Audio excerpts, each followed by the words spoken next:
মৃত্যুর 3 দিন আগে মৃত ব্যক্তির মধ্যে 3টি আলামত প্রকাশ পায়। মানুষ যখন পৃথিবী ছেড়ে দুনিয়া থেকে চলে যাবে, কবরের যাত্রী হয়ে যাবে, চিরস্থায়ী জায়গাতে চলে যাবে, দুনিয়ার মায়া ত্যাগ করে ওই মুহূর্তে মানুষের ভিতরে 3টি সিমটম লক্ষ্য করা যায়।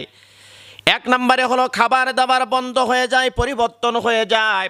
আগে কত খাবার খেত, অনেক খাবার খেত, মুখে অনেক রুচি ছিল, কিন্তু দেখা যায় মৃত্যুর আগ মুহূর্তে এসে মানুষটা যখন বুঝতে পারে আমি আর দুনিয়াতে বেঁচে থাকবো না, আস্তে আস্তে করে তার খাবারটা সংকীর্ণ হয়ে আসে। 2 নম্বরে মানুষের কথার ভিতরে ভিন্নতা দেখা যায়।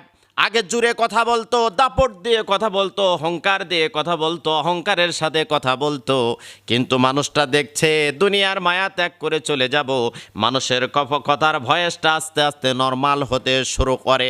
এমনটা বলতে থাকে, যদি মা মারা যায় তাহলে বলে বাবা